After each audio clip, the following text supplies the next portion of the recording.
बार की बात है, एक राज्य में एक राजा और एक रानी राज करते थे। दोनों ही अपनी प्रजा का खूब ध्यान रखते थे और दोनों ही बहुत अच्छे थे। उनकी जिंदगी में बस एक कमी थी कि उनकी कोई संतान नहीं थी।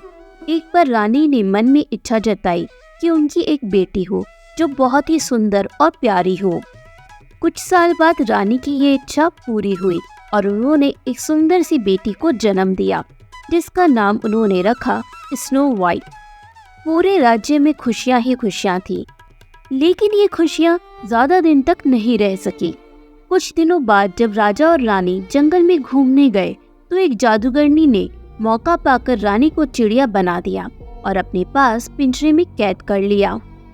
रानी के अचानक गायब होने से राजा को लगा कि रानी की मौत हो गई है। राजा बहुत दुखी हुए और उन्होंने स्नो वाइट की देखभाल और माँ के प्यार के लिए दोबारा शादी की। लेकिन जिससे उन्होंने शादी की वो वही जादूगरनी थी जिसने रानी को चिड़िया बनाकर कैद कर लिया था।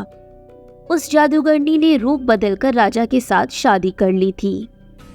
उसकी चिड़िया को देखकर स्नो वाइट बहुत खुश हुई और उसने जादूगरनी से वो चिड़िया मांग ली। इस बात से अनजान कि वो चिड़िया उसकी माँ ही है, स्नो वाइट उसे बहुत प्यार से अपने पास रखती। उस जादूगरनी को स्नो वाइट के रूप से बहुत जलन होती थी। वो चाहती थी कि पूरी दुनिया में सबसे खूबसूरत बस वही हो। उस जादूगरनी के पास एक जादुई आईना था, जिससे वह हर रोज पूछती थी कि सबसे सुंदर कौन है। लेकिन हर बार आईने का एक ही जवाब होता, रानी आप बहुत सुंदर हैं, लेकिन आपसे भी सुंदर स्नो वाइट है। यह सुनकर उसे गुस्सा बहुत आता। एक दिन उसने फैसला कर लिया कि वो स्नो वाइट को मार डालेगी। इसके लिए उसने एक मंत्री को बुलाया और उसे कहा, जाओ जाकर स्नो वाइट को मार डालो। मंत्री डर गया और उसने स्नो वाइट को जंगल में ले गया, लेकिन उसे मार ना सका। मंत्री ने स्नो वाइट को सारी बात बताई और उसे भाग जाने को कहा। स्नो वाइट बहुत दुखी हुई और वहां से भाग गई। मंत्री ने वापस आकर झूठ बोल दिया कि उसने स्नो वाइट को मार डाला है। जादूगरनी रानी बहुत खुश हुई। उधर स्नो वाइट जंगल में भटक ही रही थी कि उसकी नजर अचानक एक छोटी सी झोपड़ी पर पड़ गई। वो उस झोपड़ी में चली गई। वहां उसने देखा कि बहुत छोटी छोटी 7 प्लेट लगी हुई है और उसमें कई तरह का भोजन भी रखा हुआ है। स्नो वाइट को बहुत भूख लग रही थी, तो उसने हर प्लेट में से थोड़ा थोड़ा भोजन खा लिया। फिर उसकी नज़र वहां लगे 7 बेड पर पड़ी। स्नो वाइट को नींद भी बहुत आ रही थी, तो वो आराम करने का सोचकर एक बेड पर लेट गई। लेटे लेटे उसे नींद आ गई और वो सो गई। तभी थोड़ी देर बाद वहां 7 बोने आए। उन्हें अंदाजा लग गया कि वहां कोई आया है। जैसे ही उनकी नज़र स्नो वाइट पर पड़ी, उसकी खूबसूरती देख बोने उसे देखते ही रह गए। तभी स्नो वाइट की नींद खुल जाती है और उसने डरते हुए बोनो को सारी बात बताई। बोने उसकी बात सुनकर चौंक गए और उन्होंने कहा, स्नो वाइट अगर तुम हमारे लिए हमेशा अच्छा खाना बनाओगी और हमारे घर का ख्याल रखोगी तो हम तुम्हारे साथ रह सकते हैं। स्नो वाइट ने उनकी बात मान ली और खुशी खुशी रहने लगी।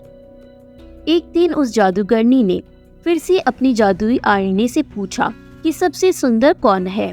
इस बार वो बहुत खुश थी कि स्नो वाइट के मरने के बाद अब आईना उसी का नाम लेगा। लेकिन अफसोस ऐसा कुछ नहीं हुआ।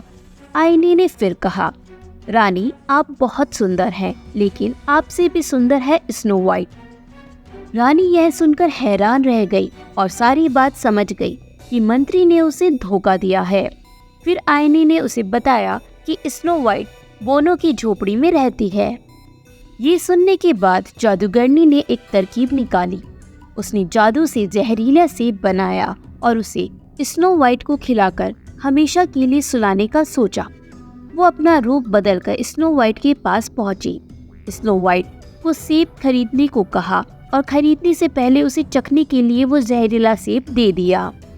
स्नो वाइट उसे बूढ़ी औरत समझकर मना नहीं कर सकी और उसने वो जहरीला सेब खा लिया। सेब को चखते ही स्नो वाइट की तबीयत बिगड़ने लगी और उसी बीच वो जादूगरनी अपने असली रूप में आ गई। और स्नो वाइट के सामने हंसने लगी।